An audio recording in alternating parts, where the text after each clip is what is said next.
cross that bridge when we come to it. There's nothing to report, mate. It's all good. I'm glad to hear that. Guess what? What? We're live. I saw. Don't worry. I'll switch on. Can't catch me up like last time, saying to the world that I think I'm smug or whatever I said obnoxious. It's not gonna happen. No, I didn't say that to you here. I said that I said it to you on Twitter. No, when you caught me out because I didn't think we were live, and I said that I was obnoxious. Actually, wait. Hello, everyone, and welcome to Reflections here on the Blue Abroad YouTube channel. It's Wednesday, the 19th of June, 2024. I've got my co-host with me. His name is Ari Stamatakos. Made famous this week, featured on the 200 Plus podcast. Ari? Yes, thank you for bringing that up. Yes. No, it was good to be mentioned by producer Moff and Chom and Nick Butler and Drapes. It was good. Good fun. Good podcast. I do recommend listening to it, not just because I just got to mention, just because it's a entertaining pod. It's third in my cycle of Wednesday morning pods. What are the other two? So Tradies, sharp. First thing when I get to work, your mate and Mitchell, just unbelievable podcast. Then the Air Raid Siren, which is their kind of knockoff where they don't speak about trade, they just speak about footy. So that goes for 15. But then 200 plus, and then it's whatever I choose to be next. Oh, cool. Yeah. BA show getting a run in there in the rotation. I'll watch it live. I was here live. I was live, wasn't I? Do you watch every week? Yeah, just don't comment every week. Who was on last week? Who was on last week? That's a great question. I know he was on this week, not last week, though. Well, you watched it, so you must have known. Yeah, well, I've also done a lot of things, but I also can't remember it all. So the show wasn't good enough for you to remember. That's good feedback. Was it me? No, it was a week before that. It was. No, it was a week before that. Yeah. Tori was on this week, though. Did great. Tori was on this week. Wow, I spent the day with Tori and Jazz today. The besties. Commiserations. It was actually a lot of fun. No, they're great crack, both of them. I made my first TikTok today. I saw that. The hips were very stiff. I thought I gave it a bit. Could have given it more. We don't accept mediocrity. Could have given it more, but like also, it's your first time. You don't want to, get. Is it the first time or the only time? There's a difference. First time and only time. Yeah. Well, then you should have just given it more. But like the video wasn't about me. I just featured. Yeah. We're rehashing gags that we made five minutes ago. For once. What is this? For once. Everything's about you, mate. Is it? I don't know. That's okay. You decide. Maybe I'm talking too much. Maybe I don't ask enough questions. Maybe. I think you ask a lot of questions. Are they? I guess we'll say later on today.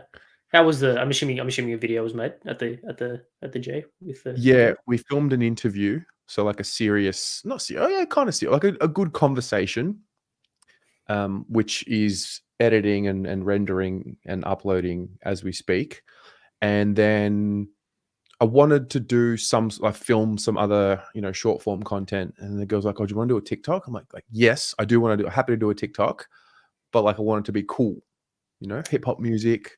So they nailed it. And you landed on that? Well, I didn't choose, but yeah, I was happy to go along. I wanted something where I was doing minimal. I think you fit that brief. Yeah.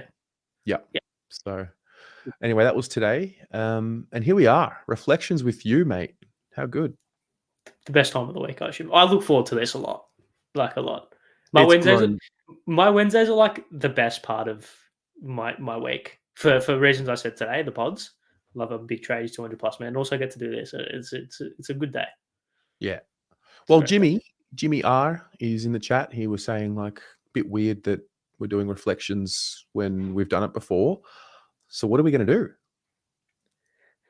What are we going to do? I think that's the question that you have to answer. Well, this is what we are going to do. We are going to reflect on the last time we played Geelong. And really bring to the table a bit of a chat about what happened, what went right, what went wrong. And then I've got a game got a game that was sent into me that we're going to play. It's going to take us. We have a 15-minute time limit to complete the game. We're going to do it with the folks at home who are watching, and it's going to be a lot of fun. It is. I can't wait. It's actually right up my alley as well. It's right up everyone's alley. I think this should be one of the more fun versions of the show that we do. Yeah, no, this is going to be good, and I will probably do it again next week, maybe considering the Tigers. Inshallah, I hope so. Yes, that's good. Yeah. Be fun. So why don't we start? Well, actually, you know what? Why don't we see who's here? Who's with us? Say hello. Maz is here. Maz is always here. Apparently, we're like an old school comedy act sometimes. Who's Hamish? Who's Andy? Who's Ant? Who's Deck? I think you're funnier, so you're Hamish. Really? I think Andy's funnier. Oh, really? I think Hamish is naturally funnier. Andy's more of a laugher. That's kind of me. Andy's easier to take the piss out of, which I think I also fit that brief as well. Yeah, but you also take the piss out of me, isn't it? That's kind of how this works. Yeah, true. We can. You know what? You're Terry and I'm Ari. That's it. That's the truth. That's it. That is the truth. Yeah. So many here. J Baggers, aka Josh, he's here. Nicola is here. Hello, Nicola Ray. Are we all okay? Do we both need a mediator? Do we? An odd couple, the two of us. Laurel and Hardy. I feel like I know who Laurel and Hardy. Do you know who Laurel and Hardy is? That's gone way over my head, as most things do. Laurel and Hardy were a British-American comedy team during the early classical Hollywood era of American cinema, consisting of Englishman Stan Laurel and American Oliver Hardy, starting their career as a duo in the silent film era. They later successfully transitioned to talkies. Well, there's nothing silent about you, Ari, so I think we are definitely talkies. Yeah, no, I think I speak too much, if anything. Yeah. Heckle and Jekyll. Isn't it Heckle and Jekyll and Hyde? Isn't that? No, that's Carlton, Jekyll and Hyde. Yes, that is. You're so right. Yeah, that's a reference that's past my time. Well, yeah. Truly. Yep. Well, you know what isn't past your time? The last time we played Geelong. Oh, look who's here. Marnie Cohen's here. A long-time watcher. She's just watching in the background. Never said hello. Hey, Marnie. Hey, Mans. Hey, quietly. How good is it? Like North for North. I know they lost, but like when they won, everyone got around North. Everyone, yeah. North are like the team you just like want to see win because they're just a bit cute as a team. You know what I mean? The pettiness in me said, "Oh, why didn't people celebrate like this for Carlton when we won in our first game after a while in 2018?" But you move on and you forgive. Yeah, but we're also a lot more yappa on a whole. So that's true. Yeah, that's true. You take the yeah. It was 50. It was such a 50-meter penalty. Oh no, it's a disgrace. It's an absolute disgrace. In what world is it not? Yeah, if Zach Fisher kicked that goal, mate. Do you know what though? With Fish, it was the kick prior in defense where he had time and space. Yeah, I was like, Fish, what are you doing, mate? Kick. It's a wrong kick. And I think in one play, I kind of realized like. Just hasn't. Yeah. We love Fish, but like Anyway. Hopefully he turns it around properly. Fingers crossed. So we'll start with you. You are going to go over the last time we played the Cats, which was in round 7. Yes, and this is going to be interesting because all of us will remember it. So we can all contribute with things that happened on the day and what we remembered and what the story of our afternoon/evening was or twilight was. So Ari, mate, take us away. Yes, it was a Saturday afternoon. Fun enough, the day before my 20th birthday. You 20? Yes, I think we go over this every week. Yeah, yeah, that's great. That's awesome. That's fresh material for those wondering at home. That's fresh material. 27th of April, day before my 20th birthday. It was, of course, the weekend. What weekend was it? Anzac weekend, Oh, it was Anzac weekend. which Anzac kind of commemorations and footy, I think, go really well together. The kind of the preamble of the game, I think, is something that a lot of people do remember. If they don't remember the game, obviously, 80 odd thousand at the G. It's as close to an actual Anzac Day game as we can get, which is pretty good. It was a pretty close, even game. I think expectations heading into the game, Geelong undefeated, sitting at the top of the ladder. We were heading into a very very tough period of games. We had lost to Adelaide 2 weeks before, and then we're heading into the rounds. We're versus the Giants, versus the Cats, and then Collingwood, Melbourne, and then Sydney. So we're heading into a very very difficult 5-game run. And we had just come off the back of beating the Giants, who themselves were undefeated the week before. So we were coming into this game with a hell of a lot of confidence in that we will definitely be able to match it. Geelong coming off a good, strong win against Brisbane over there at the Gabba in a horrendous game of football, but they got the 4 points. Game started pretty even.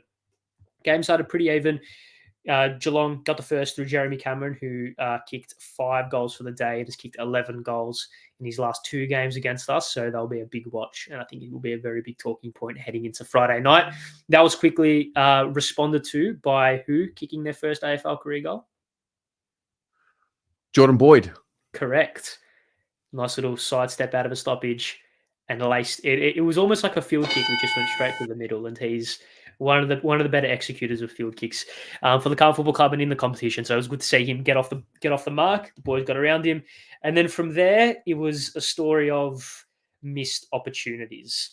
It was a story. Are you okay there, or you're right?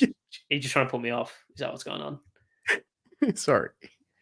Yeah, it was a story of missed opportunities for the rest of the quarter. Carlton ended quarter time or went into the quarter time break with 10 scoring shots on the board. Geelong went into quarter time with 7 scoring shots on the board, but the Cats went in with a 12-point lead. It was 2 goals 8 to 5 goals 2. We obviously all know that Jacob Wiedering missed. Tom DeConning kicked it behind. Sam Walsh as well. A lot of very gettable chances in which the Blues scuffed and let them slip by and really gave the Cats, I reckon, the confidence to go on with the game and knowing that they're always going to be that half an arm's length or an arm's length away.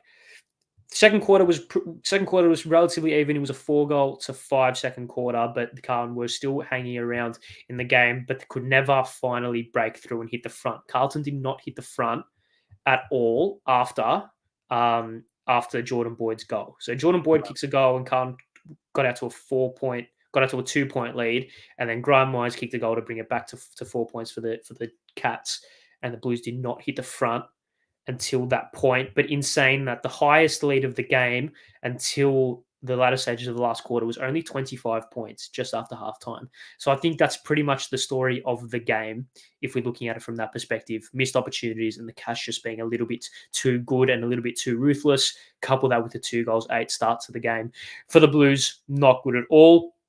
There was a couple of very interesting moments in the game where Carlton thought that we were going to get back into it. Obviously, Matt Cottrell kicking a goal, basically hugging Kolodjasny and getting hugged by Kolodjasny and just kicking the ball, just dropping the ball and getting boot to ball. If that happens these days, it's probably called a little bit sooner, which I guess would be a good contrast to the game on Friday night. Charlie Curnow kicks a goal from the pocket to bring it back within 6 points, but then Max Holmes kicks it from 50 after Blake Acres plays on after holding the ball decision. Kicking turnover, Holmes marks goals, another mistake, another one of those moments which were very avoidable. And then a couple of minutes later, Zach Tui bursts through a stoppage, gets it on the boundary, kicks a goal, puts it back out to an 18-point lead, which then turned into a 25-point lead a minute into the second half. And we all knew from that point that it was going to be pretty difficult for the Blues to get back into the game. And we all thought we were able to. Harry Mackay kicks a goal in 24th minute mark of the third quarter to bring it back to 10 points. And then off the centre bounce, ball goes deep inside 50. Out the back, Curnow gathers. Very typical Charlie Curnow for a key forward. He's he doesn't like to fly in every scenario for a key forward. It's a very interesting trait that he has, but he does kick a lot of goals from them. Stays low at the back of the stoppage, gathers goals, back to a 4-point margin, heading into the latter stages of the third quarter. You're thinking game on here, but then again, Ollie Henry goals literally immediately off the centre bounce, 28th minute mark of the third quarter, 10-point lead heading into the main break. And then Charlie Curnow misses a goal in the first 20 seconds of the last quarter. Corey Durden misses a very gettable shot inside 50 to bring it back within under a goal. And then Zach Tui goal, Jeremy Cameron goal, Ollie Henry goal, Jack Bowes out of a stoppage. 33-point lead to the Cats halfway through the last quarter. And it was all but done. But in a comeback of the likes, we hadn't really seen a comeback like this since almost the kind of David Teague areas, where it was very much just throw hell for like just throw the kitchen sink at it. We've got nothing to lose sort of deal. Patrick Cripps kicks a goal, then Matt Kennedy kicks a goal, and then 2 minutes of super sane football from Blake Acres, bursting out of a stoppage, breaking through what felt like 7 tackles to kick a goal from the pocket to bring it back to 14 points, and then immediately off the centre bounce, kick goes inside 50. He reads it better than anyone else, gathers goals back to 8 points with 2.5 minutes to go. All of a sudden, we're back in the game. It's too good to be true, though. Cats get the clearance. Ball inside 50, falls in the hands of Jeremy Cameron, who kicked his 5th for the day. You can't hold a good team down for long. They showed their class on the day. Cameron goes back, kicks the goal, and then the Cats went out 13-point winners. To truncate that and to summarise that, I think a story of missed opportunities and lapses of concentration cost Carlton the game. I think it was one of the more angrier games that I had watched as a Carlton supporter, because we did so much right. It felt like we'd done so much right, but Geelong were just that 5% too good, 5% too ruthless, and you're just getting so frustrated at what you're watching. A couple of umpiring moments. I just see Jimmy in the comments that 50-meter penalty, I think it was in the last quarter, which didn't really help us. Oh, was that when Harry and Cripps? Yeah. Oh, absolute rubbish 50. That's right. So stuff like that, just a very frustrating game of football, but a game of football which you come out of as a Carlton supporter thinking, next time we play them, should things fall our way, we can give them a real run for their money. So it's going to be very interesting heading into Friday night. There are a few things I remember from this game. Great summary, by the way. That was elite. Thank you. That was off the dome as well. Wow. You memorized that, did you? No. Off the dome. What does off the dome mean? Off the noggin, mate. So like memorized? No. Like off the top of your head, no research? Yeah.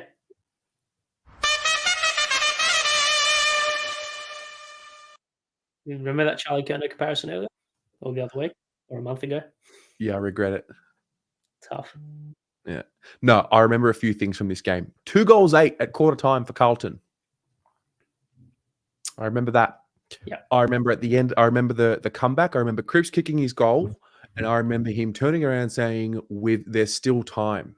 And I remember reflecting in the review on, I don't know how symbolic that was of the team moving forward the next few weeks, but it just sort of said and spoke to me to the mentality of him and making sure that we didn't, drop our heads and keep going. I remember dominating them in the midfield, but being dominated on the rebound. So we had 27 rebound 50s to their 49. And now that we've played Essendon, it kind of reminded me how we beat the Bombers. The Bombers more inside 50s, arguably more opportunities, etc., more run of play, controlled the territory battle of the game, but ultimately the cleaner team won, and that's what I felt on this day. Yeah, it was a really. I can imagine. Yeah, I think that comparison with the Bombers game is a good call, because I can only imagine the frustration of what Essendon supporters would have been watching, because they dominated a large portion of the game statistically wise, but just weren't able to capitalize on the scoreboard. And I think if Carlton go into quarter time of that game, to 10 scoring shots, 5 goals, 5, going with a 3-point lead or 2-point lead or whatever it was, 3-point lead, I think we'd probably go on and win the game. Even if we go in there 4 goals, 6, only 8 points down, can't probably go on and win the game. I think more contested possessions, more uncontested possessions, more clearances, more tackles inside 50, more shots at goal, more inside 50s. But I think the big stat, the efficiency inside 50, 28 shots from 45 entries to 30 shots from 66 is, if you really want to kind of summarize it in a stat, that's probably the story of the game. True. 66 inside 50s to 45, and that'll do it. Did you know that Geelong had 8 players who had played 200 or more games in that game, and Carlton had 0, or we have no one? Can I try guess them? Or I no? don't have them in front of me, but you can try. Well, Danger. He played. Hawkins. Cameron. Did he play 200? Surely. Yeah. Yeah. Tui. Duncan. How many more? One more? 3 more. Fuck, 3 more. Cam Guthrie. Yeah. Oh. Will I get the other ones or no? You'll get one. I don't know, but if you get the other. I'll get one. There's 2 more. I'm sure you'll get one of them. No. Who? Atkins? No. He's just old. Blitzars? No. Ah. One more. I'll give you a clue because I know this because he recently. No, not College, hasn't he? He recently played his 200th this season.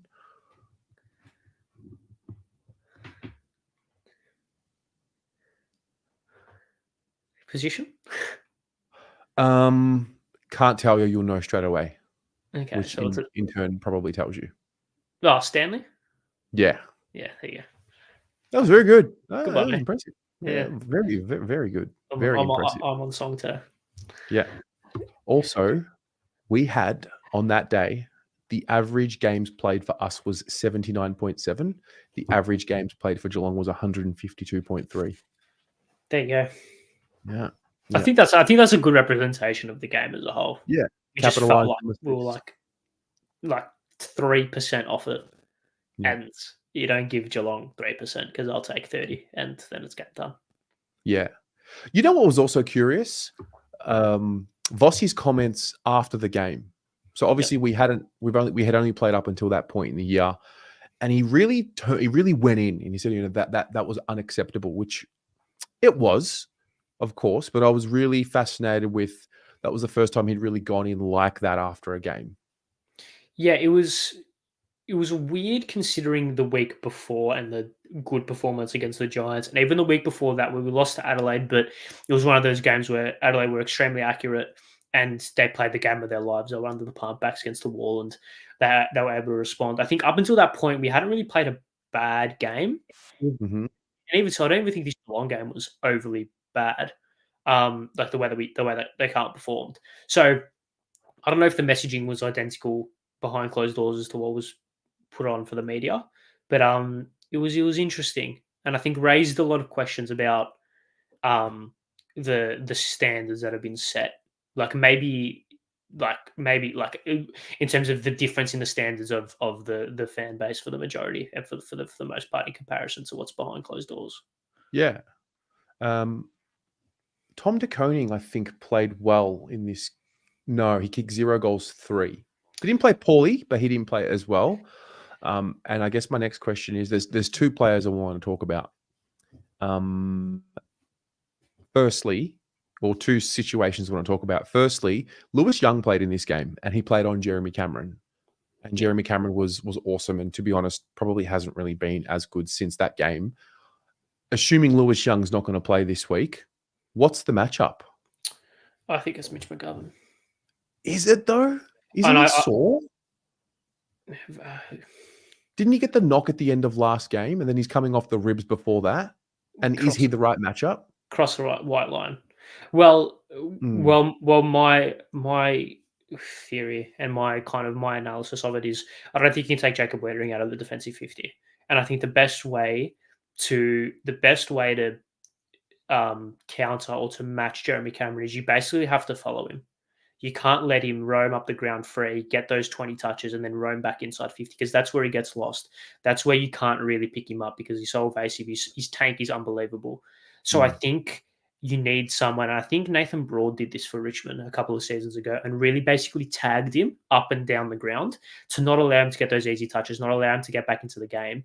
And it also allows for your defensive structure to hold up. If you take Jacob Weitering and put him on Jeremy Cameron, and Jeremy Cameron floats up the ground, Weitering can get lost, and Geelong's ball movement is clever enough to avoid doing what we're kind of doing what we kind of do a lot, which is just kick it to the spare man and every available opportunity. Their ball movement smarter than that. They've got Henry, they've got Rowan if he plays, they've got Stengel, they've got these players who can lead up and take a mark, and so they've got that backboard in terms of Hawkins. So I don't think you take Wiedering out about D50, and I don't think Brody Kemp has the physicality to match Jeremy Cameron. I'm just thinking McGovern is quick enough, strong enough. Does he have the endurance? I guess we'll just have to wait and see. But I think from the available, it's in my opinion, it's going to be Gov. It's going to be Gov. Yeah, Aiden. I have seen the conversation around Marchbank. I don't think he would do worse than Lewis Young, to be honest. I think he'd be better than Lewis Young at the job. I think in a one-on-one contest, you'd back Marchbank over. For sure. And endurance as well.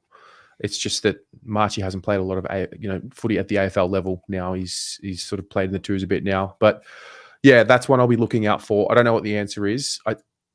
If it's based on who is in the team now, and from the last time we played, then yeah, clearly it's McGovern. I know Kemp had some minutes on him. A bit mindful of that. Is it too early? I think it is, and I also think when he goes on the wing, it's Blackacres. He needs to be very diligent in his role defensively, because Cameron starts on the wing some games. Like he's not an out key forward like Charlie. He will go up on the wing and start on the wing and be behind the ball some of the game. I think if you dare throw Ollie Hollands to him, I think that's throwing a lamb to slaughter. I think that's so unfair on the kid. It needs to be Blackacres to step up and be like, if he's coming on my wing, he's not beating me. He's not beating me. I'm halving this contest regardless. My only thought about McGovern doing it is that you take away McGovern's strengths. We don't want Mitch playing as much one-on-one as what we do, with his ability to zone off and intercept to play. That's why I've thought about Marchbank as well. Come in and just play a one-on-one role on Cameron, if that's even possible. So that's that. That's just a question mark. I don't know what they're going to do. I'm just mindful of Gov where he's at. He's sore. Yeah. And we can't afford to be taking someone that's not 100%. I mean, look, you're right. You cross the white line, you're good to go. So there's no excuse. And I also think we're talking about Jeremy Cameron here. Like, we could put prime sauce on him, and I'm sure Jeremy Cameron will still find a way to impact. Like, it's about limiting opportunities for him to impact. And he'll still probably end up getting 3 shots at goal. And if he kicks 3 goals straight, what more can you do? Yeah. And then the other one is the rucks. So I looked at it. We played Pito. Pito dominated in this game. He had 19 possessions, 28 hit-outs, 11 clearances. We dominated the midfield battle. He was a big part of that. I think he even kicked a goal from memory. Is that right? No, he didn't. I'm thinking of a different game. The Cats, it looks like they're going to have Conway playing. Is this one of those games where you bring in 2 rucks? And if you do, does that mean you're losing a Kennedy, for example, or a Hewitt? Because I know that the talk at the start was, if Pito plays and our scores from turnover is affected. But Sada and McGovern haven't played as well in that stretch where Pito did play. And I think they help with that. So what are your thoughts on, and those of you at home, what are your thoughts on ruck situation? Is this one of those games where you play 2, or is this just you play 1? I'm of the belief that we're a side right now that, barring drastic sort of structural differences from the opposition, we back in our structure. And I personally think, on a whole, we are a better team with just 1 ruck. And I think Tom De Koning is better than Mark Pitno. So by virtue of that, I think we just stick with what we've got, personally. Fair. I think they're going to bring Pito in. Just got the vibe. Fair enough. Look, I'm not going to sit here and pot it, because we've seen that it's worked. So it's not like it's also not like we're throwing the magnets around in a big way. I'll be on board with it. It'll just be interesting to see how it goes. Do you know if Stanley is playing as well? Like, are they going to play Conway and Stanley? Do you know the answer to that? Mate, I've got no idea about Geelong. I'm just going on their injury report. Okay, the injury report says Wiltshire and Cam Guthrie. I don't see anything. Zach Tui and Conway are available for selection. Okay, so Conway and Stanley are available, if Geelong select 2 ruckmen, is that cause for us to select 2 ruckmen? Maybe. Hmm. If you, I guess so. It depends on also how much you back. On how much you back. What's his name? Harry in the ruck. In the ruck.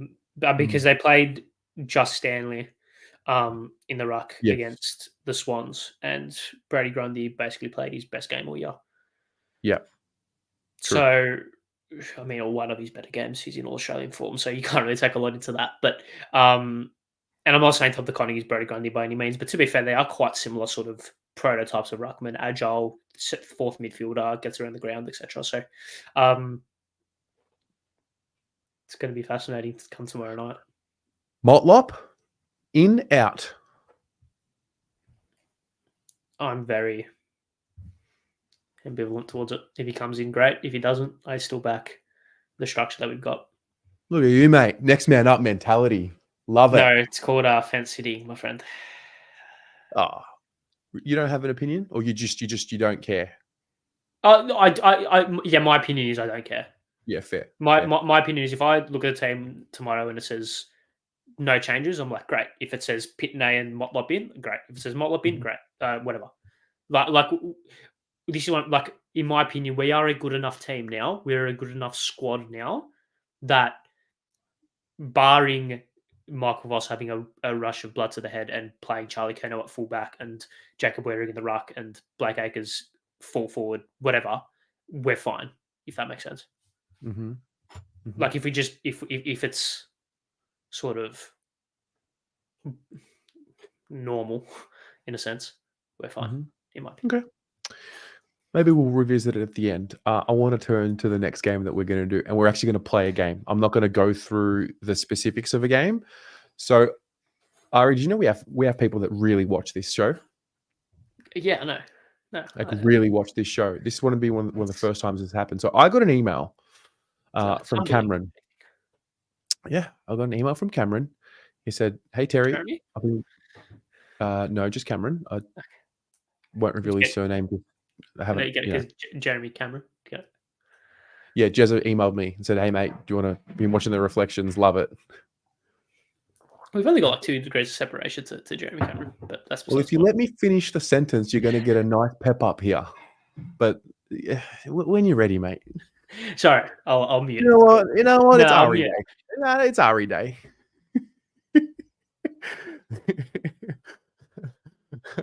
He said, "Hey Terry, I've been watching along with Reflections all year, and it's great.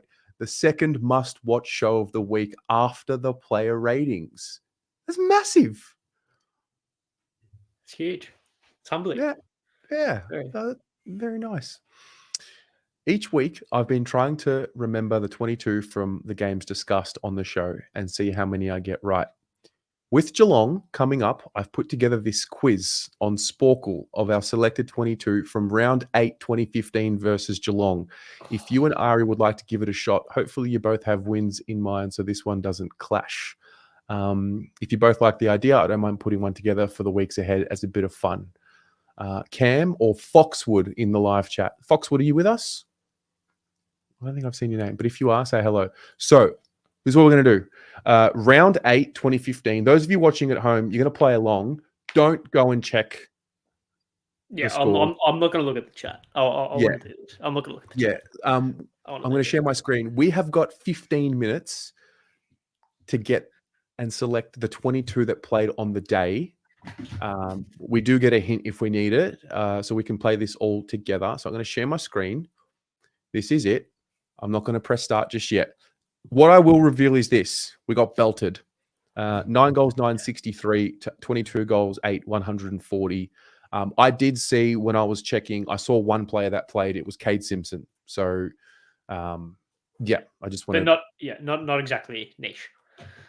Yeah. So, basically, it will go like, oh, hang on. I've got to press. Wait, are you ready, Ari? Born ready. Oh, I'm so ready for this. Okay. Let me hide this ad. Oh, God. What's going on here? Oh, disaster. What have I done? No, Terry. You broke it. Did I? No. Still here. It's just... Oh, okay. That's good. So, ready? I'm going to play the quiz. Let's go. Okay, we'll do Kate Simpson. So you'll see I'll write the name and it pops up here. 30 disposals, 4 contested marks. Nice.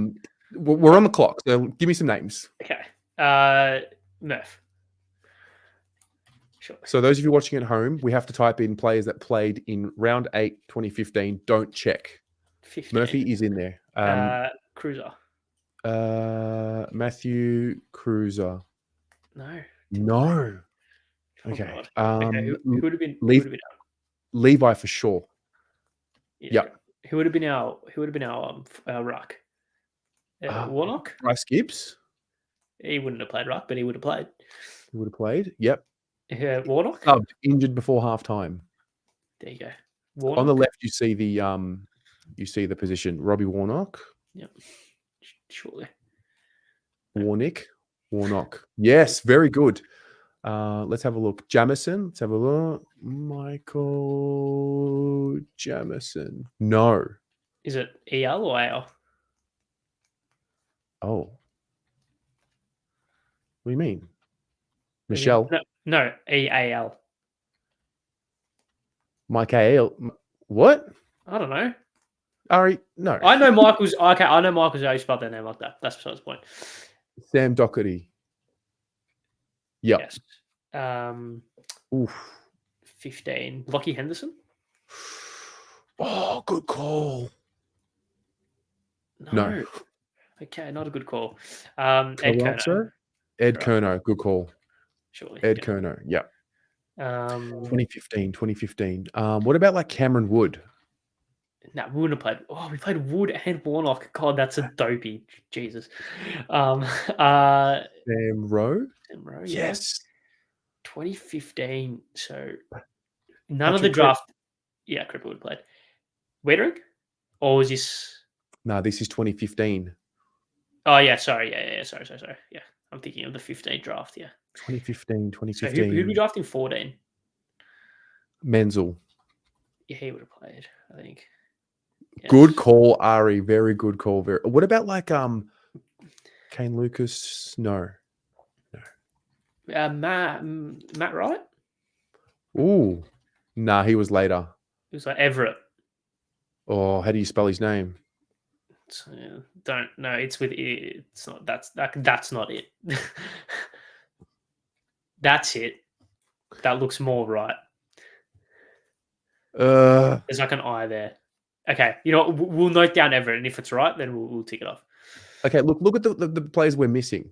So we're doing okay. We're halfway through, and we've done 3 minutes. Tom Bell. Oh, Ari, good. What about Nick Graham? Great call. No. What about you said Tom Bell, Jed Lamb. No, it was later, I think. Yeah, you're right. He was later. I don't think we've done any JWS trades yet. Andrew Phillips? Nah. No. Too early. Judd wouldn't have played, surely. Oh, true. Chris Judd. Guys, I'm going to try and zoom this in for you all. Would Judd have played? I reckon Judd would have played. Yeah. Great call. He got injured. Oh, no. Poor Juddy. Is that helping? No, it's not helping at all. That's out. That's better. Yeah. That's better? Key forward. Waite would have gone by this stage. Right? Yeah, Jared Waite would have been gone. Just try it. Yeah. Who's the key forward? Zach Tui. No. H. Zach with a H. Oh, that's clutch. Key forward. Simon. Who's the key forward? Yes, good call. Right. Very cool. Very good call. That key forward's bugging me because it would have been Casbolt. It's not Gorringe. Dale Thomas. Oh. No, it's not. He was 16. Okay. Dale Thomas. Oh, we're doing okay. We've got 10 minutes. We've got 6 more players. David Allard. Good call. No. No, not a good call.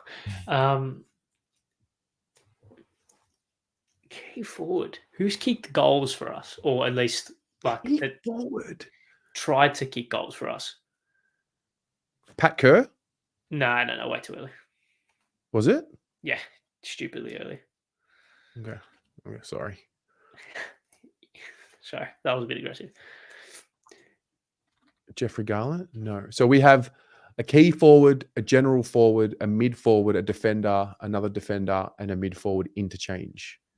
I think the key forward might be Everett, to be honest, even though he wasn't. But he played forward and he was kind of tall for us. So, Andrew Walker? No. did he not play? That's bizarre. Oh, Mitch Robinson? Good call. No.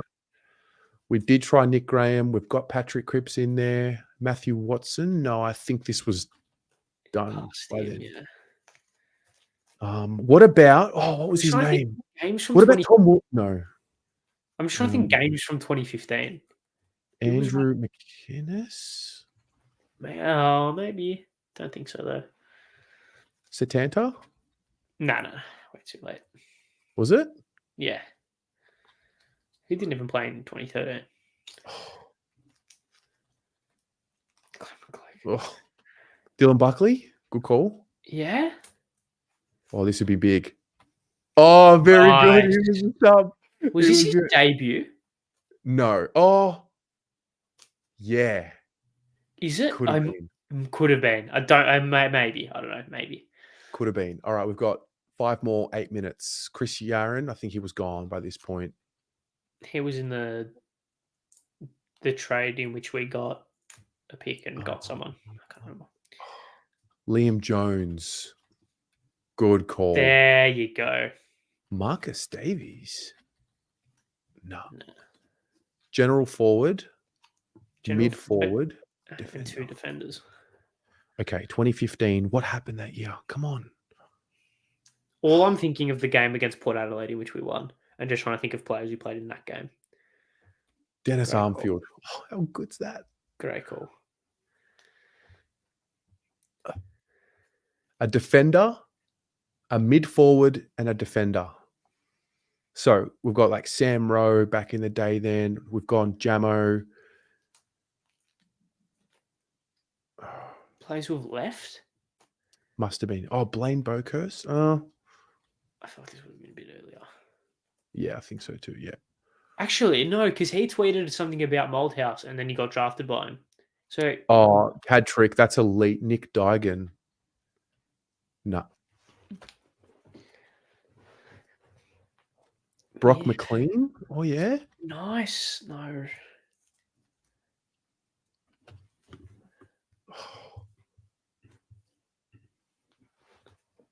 Defender. The defenders are like, is it not? It's not Paul Bauer or players like these, surely not. Nah, wouldn't be Paul Bauer. 2015. Come on. Laidler, nah. Oh. Nah, surely not. Kieran Sheehan? Oh, is No. Casey Byrne? Kieran Byrne? Kieran Byrne. Oh, am I spelling his name right? Oh, I think it's. Let's just say that it's right. Mitch Robinson? No. Is there another hint? Can we pause it? Can we pause it? Do you want to take a break? No, we've done Jamison. Yeah, we have done Jamo. Matthew Wright, we've done. No, we did Chris Yaron. Kieran Sheehan. I reckon the mid forwards Everett. So I don't think I genuinely reckon it's that, but we just can't spell his name. So I'm gonna just focus on the defenders because I would be shocked if it's not him because he played that year for like a lot of it. If I remember. Can someone type in how to spell Andreas Everett? Clem Smith? No. Nah, surely not. Jared. Nah, Pickett was a little later. So we have 2 defenders and a mid forward. Liam Jones, we tried. I'm just trying to think of blokes who. Did we put Daisy? We did Yeah. Daisy. He's in here. Daisy. Who else? 2015. 15. Andregis Everett. I did that, I think. I think there's an I in his last name. Go Everett ITT. Yeah, like that. Okay. Oh, Aaron Mullet. Nah, Mark played 1 year. It was 2018, I think. We did Simon White. Nick Holman. I think that was a bit later. Yeah. We drafted Patrick Cripps in 2014 with I think Biojo Rainbow and those types. Just trying to think of I reckon these are it's not one good, clearly, because we'd remember them. So it's got to be like list cloggers who we just traded in or drafted real late. Got 4 minutes. Come on, guys. Jason Tutt. Oh, yeah. Oh, that is elite. That's from the clouds. That is from the clouds. Oh, that is elite. That is from the clouds. Who other just fucking weird players did we draft? Oh, No. wow. Or Jason trade Tutt. for? Come on. Have we tried Yaron? We have. Eddie Betts. I think he had gone by this point. Do you want to try Yaron again? Because I feel like he played in 15. I'm almost certain he played in 15. Oh, okay. I spelled it wrong. It's Chris Yaron. Okay, well, there you go. Great. A mid forward. A mid forward. Christian Jacks.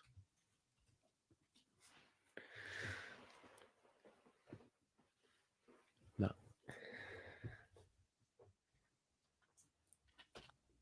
Billy Gowers. It's not Troy Menzel, though. We've done it. We've put Menzel. Menzel's there. He's there. Troy Menzel. Unless it's did you put Doc? Yeah. Yeah. Wait, 2015. Cripps won the best and fairest that year. He was the second youngest to do it. Plough. It's not Plough. Sorry. It's not Plough. It's not Plough.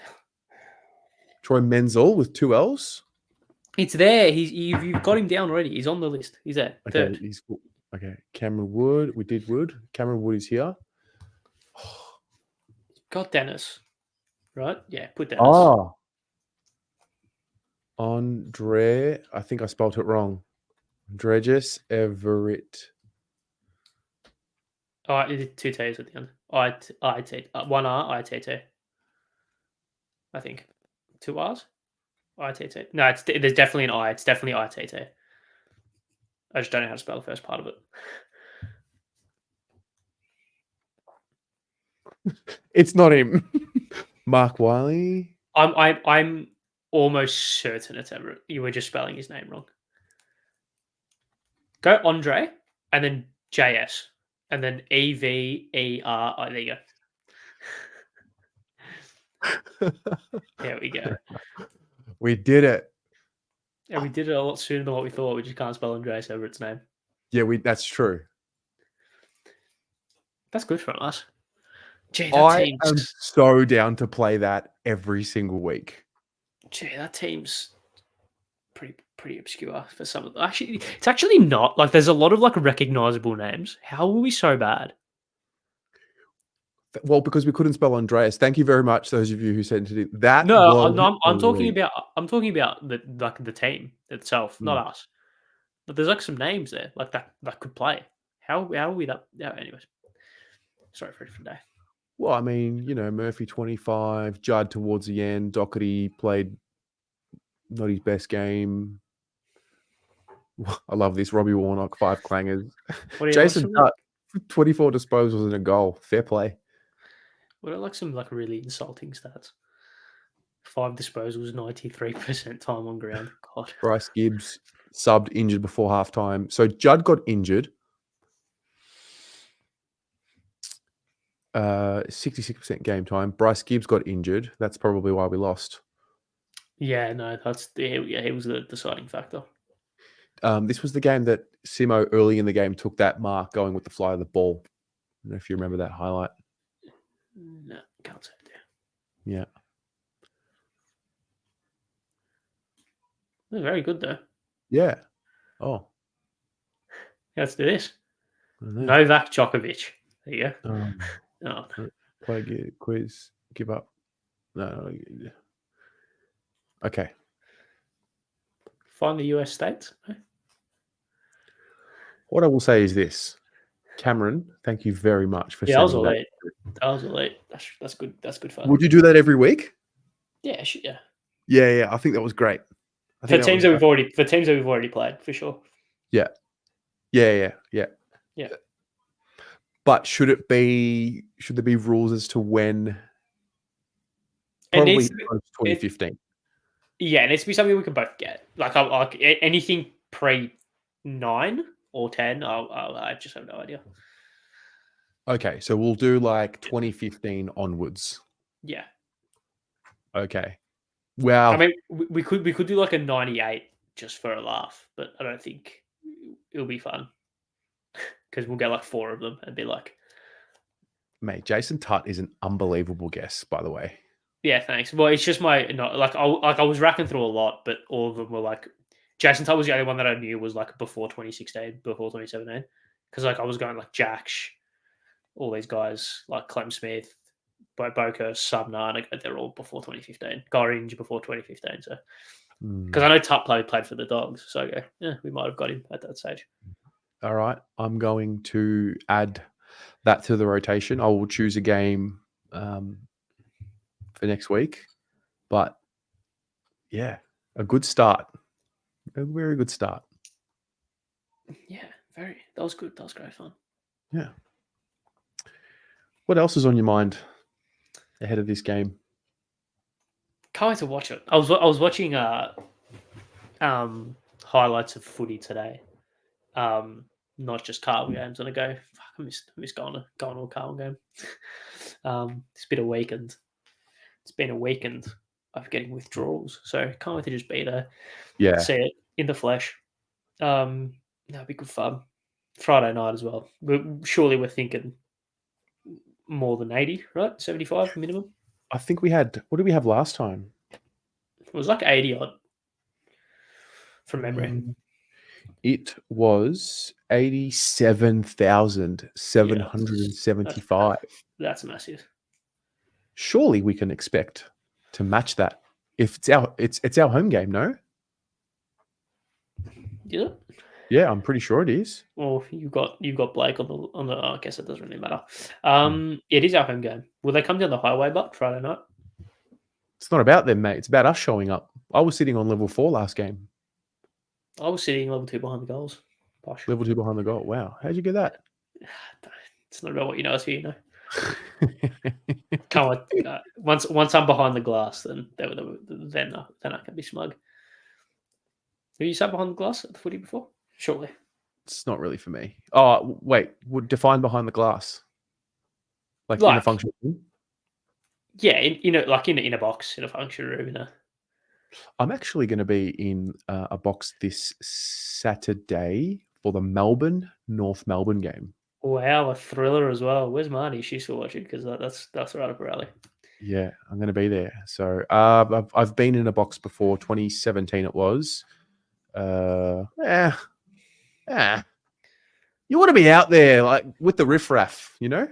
That doesn't surprise me. Oh, that surprises me about you. I thought you'd be nice, like in your big coat, in your RMs, sort of. RMs, you think of me as an RM kind of guy? Maybe, I don't know. I think it's not necessarily an insult.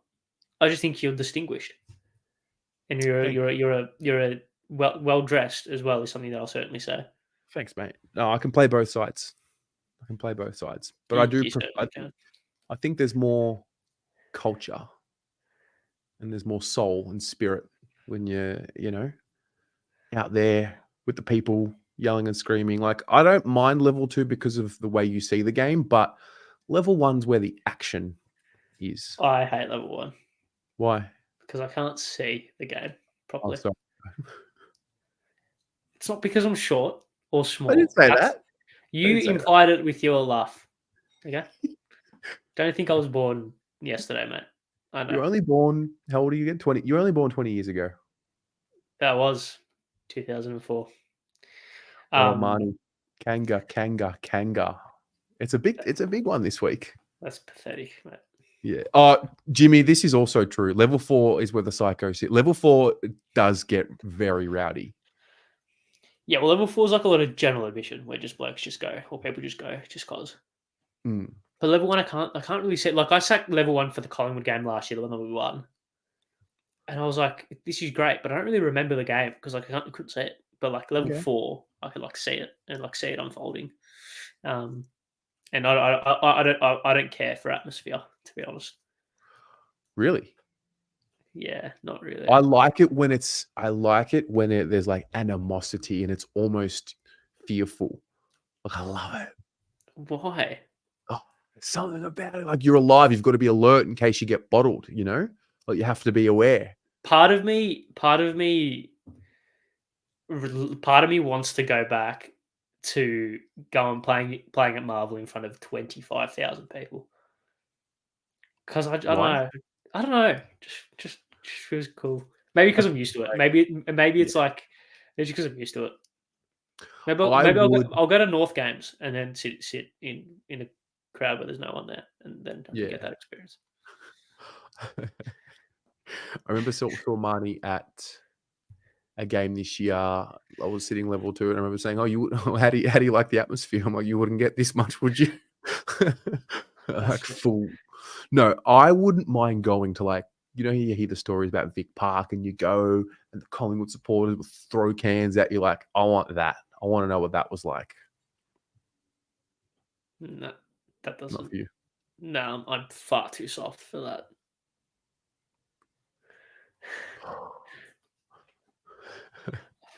I'm far too soft for that. I'm Yeah. very much. I wouldn't say nah, not. No, I don't know. I just want to go to the footy and just have a laugh. Just You want to enjoy chat the shit. footy? No, that's Yeah, fair enough. I want to go to the footy and enjoy the footy. Not If you had a not choice not, as not to having to scan every time I celebrate. okay, if you had a choice, and those of you watching, what is your favorite spot to sit at the ground? What is it? Level 4 on the flank, Really? as in level 4/3, whatever it is on the flank. Yeah.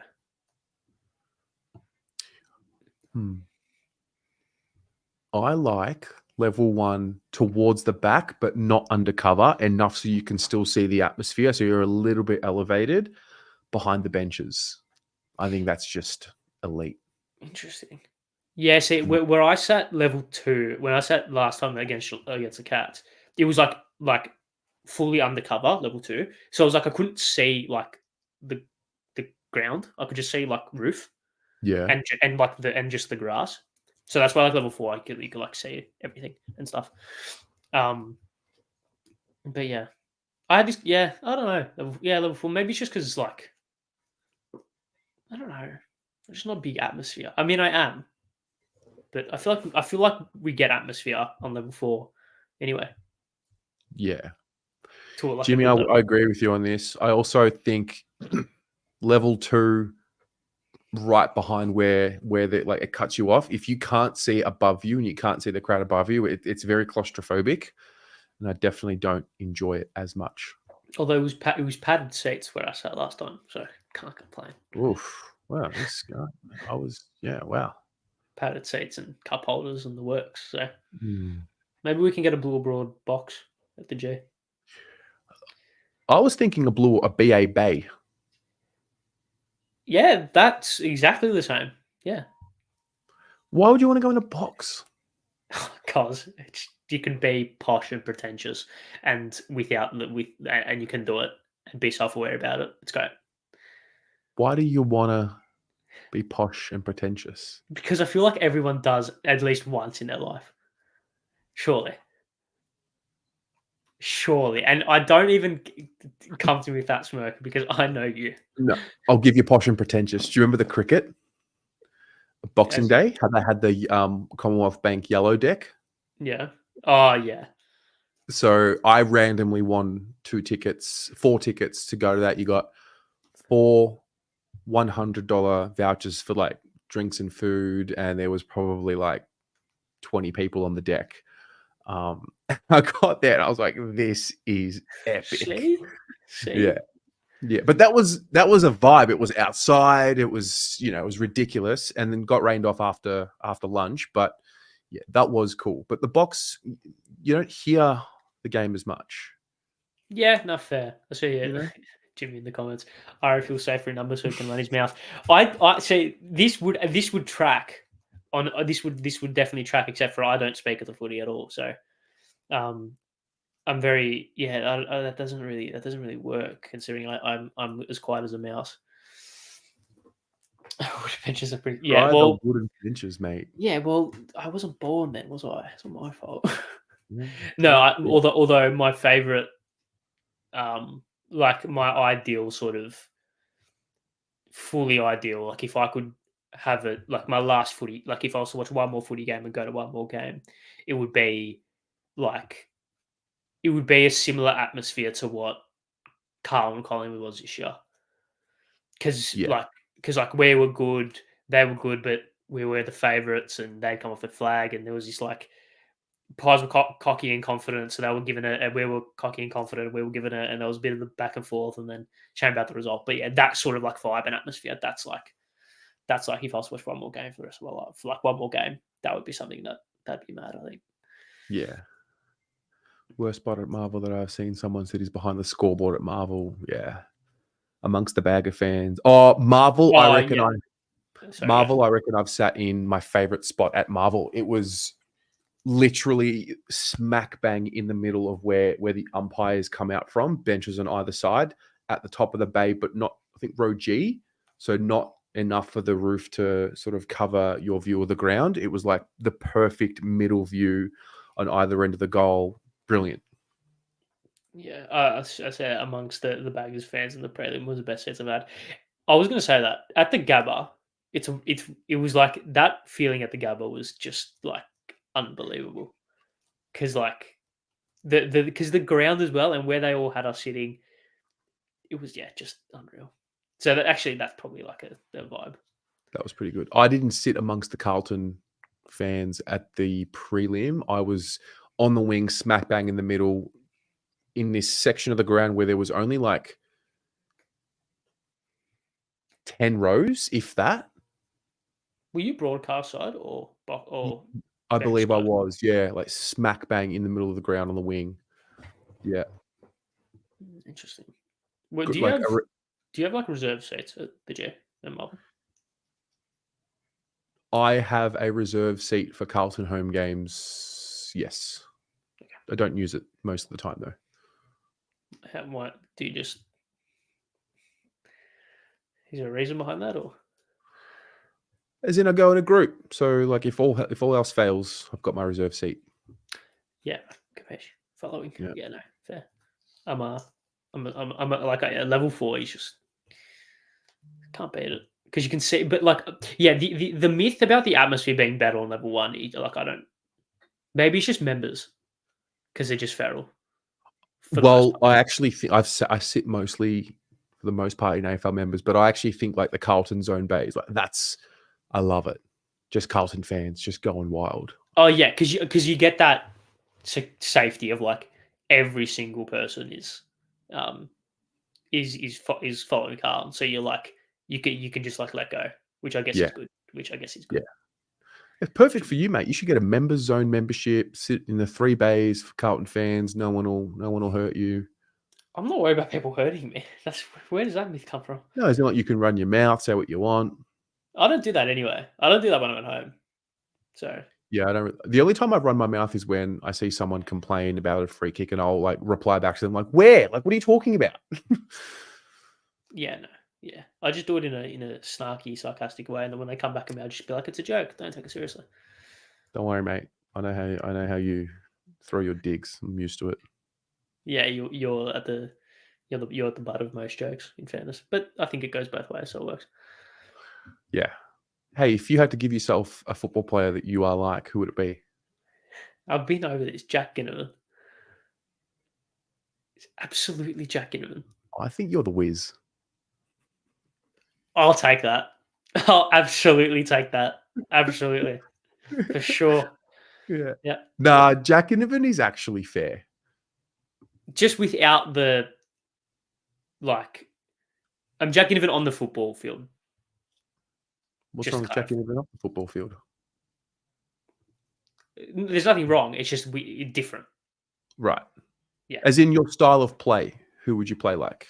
Yes, Jack Ginnivan. For absolutely Ginnivan. yes. Yeah, for sure. See, I'm of the opinion, and my friends hate me for saying this, but I think if I played an AFL game, I would kick a goal.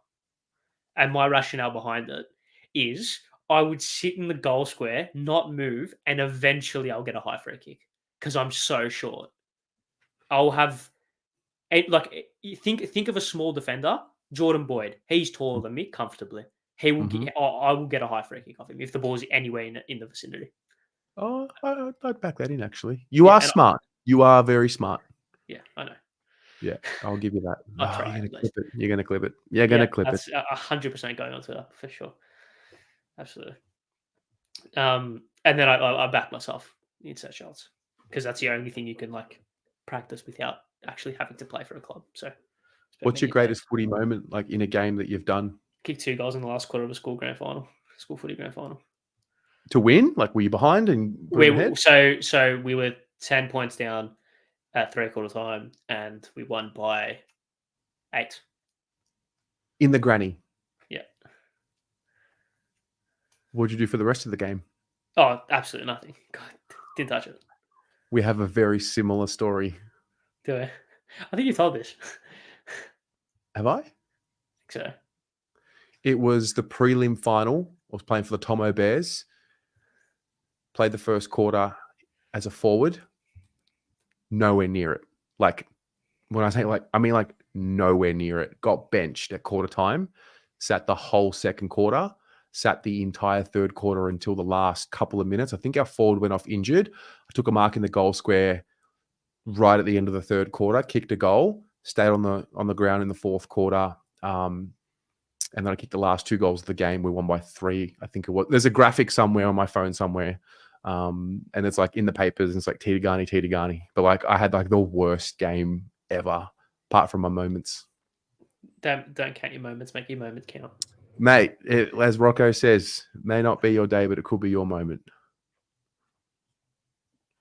That's the yeah. I feel like we're big game players. You definitely scream big game. You guys at home, what's your greatest footy moment if you ever played? While I ask Ari, what is your footy celebration?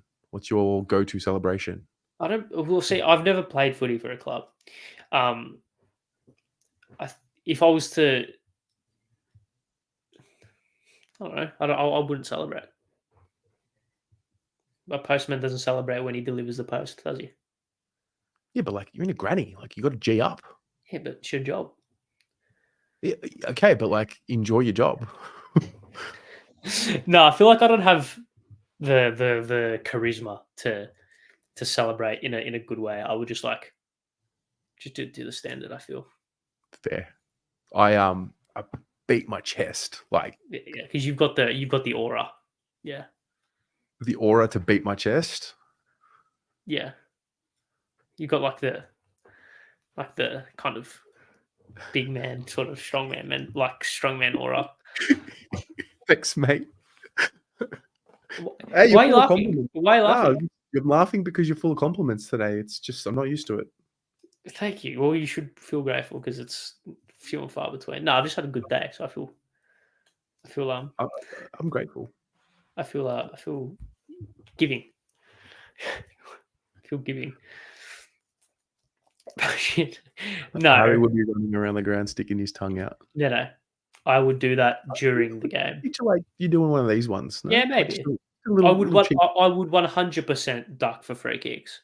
Unashamedly. You would be doing this? Yeah. Oh, Blake. Like I when I played soccer, I dived for that many penalties and got 90% of them. Like what of it, right? I would be like the worst. The worst. I've got a random question. When a player does this, or when like they do that, why do the commentators highlight that they're dropping their knees as opposed to raising their shoulder? Have you ever noticed that? Yeah. Like Dermot Broden's like, oh, look how he drops his knees. He's like, he's not really dropping his knees. He's like raising his arm. Yeah, but Derm's like you gotta take everything with a pinch of salt when you listen to Derm because he's just so happy, but he doesn't really know like he's just happy to watch the footy, so you just gotta enjoy it. Wow. John Holden, only footy memory was being knocked out 3 times in a season. Last one woke up 10 minutes later in the change room. Last game I played, I was 20. Wow. Yeah. Have you had a bad injury playing footy?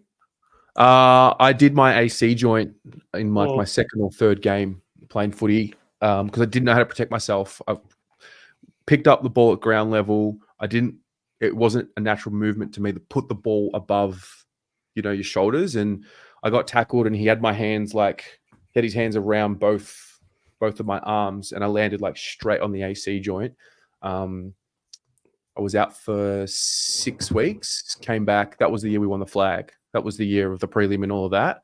That was the first time I'd ever done an injury like that in my life and nailed the rehab, like meticulously nailed the rehab. And now whenever someone does an AC joint, I know exactly what I'm looking for. Like I think Harry hurt his AC joint the last game. He landed on it in a very similar way. interesting. Hopefully he plays. But we'll see. I broke my ankle playing soccer. Yeah, I was chasing someone down. Like I was chasing someone down, and he went to go set the ball, like roll it out, and go for a long ball. And as he's rolled the ball out, and as he's gone for his back lift, I've put my foot directly in the path of his leg swing and the ball. So he's just gone full pelt to launch his ball 30 meters across the pitch, and has just absolutely collected my ankle. Just rolled over. It was when I tell you pain, like oh my god, like I had to like I was. It wasn't even the pain. Like obviously the pain of the ankle was just like absurd, but I felt so nauseous after when I was still in pain, like 15, 20 minutes after. Like if I was going to throw up, like it was so painful. It was bad. Does it sound like anything when you break an ankle? Don't remember. Don't remember? Really? No.